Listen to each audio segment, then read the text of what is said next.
लोक आहेत आता आले 10 ते 15 लोक आले होते तर बँकेमध्ये जवळजवळ 90 कोटी रुपये होते. त्यांनी काय केलं, आम्हाला 5-5 लाख रुपये दिले आणि बाकीचे पैसे त्याचं काहीच नाही. आम्ही त्यांना विनंती केली बाबा तुम्ही जो व्याज आहे म्हणजे आम्हाला व्याज भरायचं, काही मिळाले सुद्धा नाही. तर आम्ही त्यांना बरेच वेळ विनंती केली. मागाशी मी सांगितल्याप्रमाणे मी आपण संयुक्त इतर विभागाची डिपार्टमेंटची बैठक लवकर लावेल. रोल सर, आदर्शसोबत नेमकी काय बैठक झाली? आदर्श सहकारी पतसंस्थेच्या संदर्भात आणि बँकेच्या संदर्भात जे काही आपल्याला छत्रपती संभाजीनगर पोलीस EOWमध्ये आर्थिक गुन्हे शाखा याच्यामध्ये गुन्हे दाखल झालेले होते. त्याच्यामध्ये ठेवीदार आणि त्याचबरोबर ती माजी खासदार श्री इम्तियाज जलीलजी यांचं एक शिष्टमंडळ आमच्याकडे कार्यालयामध्ये भेटण्याकरता आलेलं होतं. त्यांच्या काही अडीअडचणी होत्या, त्यांचे काही प्रश्न होते, त्याच्याबद्दल सविस्तर त्यांची चर्चा झाली.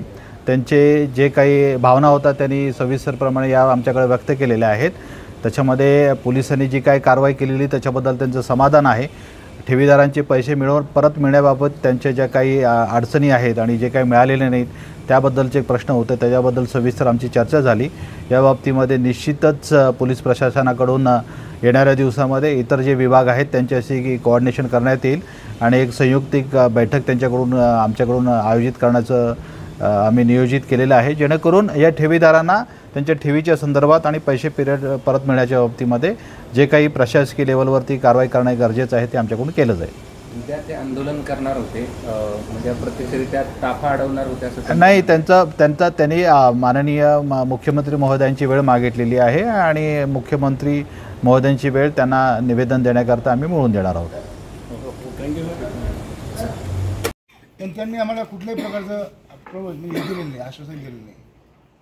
आता एक चांगली गोष्ट हे आहे की MPIDचं प्रपोजल बँका संदर्भात की पवार साहेबांनी सांगितलेले आहे की ते प्रोसेस MPID बँकेच्या संदर्भात, कारण बँकेची खूप मोठी प्रॉपर्टीज आहे त्यांची आणि ते शहरामध्येच आहे, तर ते खूप लवकर विकता येईल आणि सगळे डायरेक्टर जे पतसंस्थेचे आहे तेच डायरेक्टर्स बँकेमध्ये आहेत.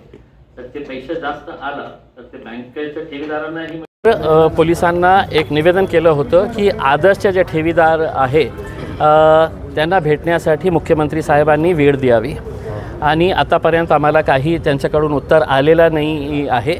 पोलीस कमिशनर साहेबांनी आणि सगळे DCPs जे आहे, आमची लढाई पोलिसांच्या विरोधात नाही आहे, पण हेच मुख्यमंत्री आहे एकनाथ शिंदे साहेब, ज्यांनी सप्टेंबर 2023मध्ये जेव्हा या शहरामध्ये आपल्या कॅबिनेटची मीटिंग होती, त्या कॅबिनेटच्या मीटिंगमध्ये त्यांनी बोलले होते की हे पैसे आम्ही मानकापेची सगळे प्रॉपर्टीज आम्ही आमच्याकडे ठेवून हे लोकांना पैसे देणार आहे. आता 10 महिने झालेले आहे, ते आठवण करून देण्यासाठी उद्या आम्ही मुख्यमंत्र्याचं जंगी स्वागत करणार आहे आणि त्यांचं भाषण जे होता, त्यांचा जो स्टेटमेंट होता ते त्यांना दाखवणार आहे.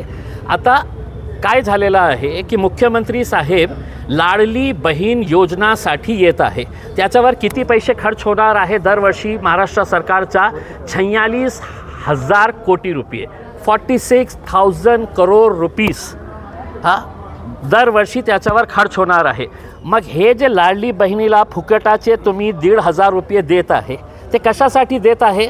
तुम्हाला काही लाडली वाढली नाही आहे, एक प्रकारचा तुम्ही भ्रष्टाचाराचे पैसे त्यांना देत आहे की हे 1,500 रुपये आपल्या खिशात ठेवा आणि 2 महिन्यानंतर जेव्हा निवडणूक येणार आहे त्याचं मत आम्हाला द्या. हे स्कीम अशी आहे. मग ती लाडली बहिणाला फुकटाचे तुम्ही पैसे देत आहे, मग ही लाडली बहीण जे आहे त्यांचे कष्टाचे पैसे तुम्ही परत करणार नाही, ही तुमची लाडली बहीण नाही आहे का?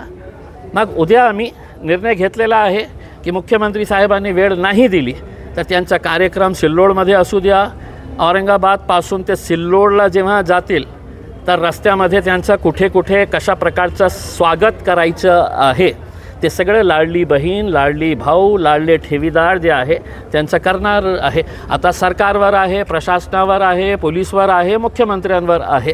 हे वेळ येऊ द्यायचं नाही. तर तुम्ही आम्हाला काही ठोस फक्त हो आम्ही घेणार देणार पैसे तसा नाही, काहीतरी ठोस आम्हाला उत्तर द्यायला पाहिजे मुख्यमंत्री साहेबांनी की या दिवसापर्यंत आम्ही तुमचे पैसे परत करणार आहे. थँक्यू. हे आहे की जसं हे बाईंनी सांगितले मशीने नियमाप्रमाणे कॉपरेटिव्ह ॲक्टमध्ये बँक जेव्हा बोलते तर 3 महिन्यामध्ये ते इन्शुरन्सचे जे 5 लाख रुपये ते RBIचे गाईडलाईन्स आहे ते 5 लाख रुपये सर्व ठेवीदारांना मिळायला पाहिजे. त्यांचे 1 कोटी रुपये असू द्या किंवा 50 लाख, ते 5 लाख रुपये इन्शुरन्सचे.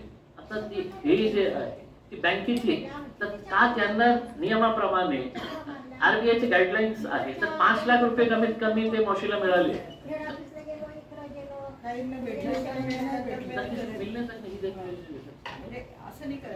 त्यांच्याकडे सर पैसे आहेत बरं का, पण त्यांची द्यायची इच्छा नाही आहे. आम्ही प्रशासकाला विनंती केली की बुवा आम्हाला पैसे आमचे वापस द्या, पण त्यांनी म्हणाले आम्हाला बँक जेव्हा सांगेल तेव्हा आम्ही देऊ म्हणा. बँकच बंद पडली तर आम्ही काय करणार हेच प्रश्न राहतो.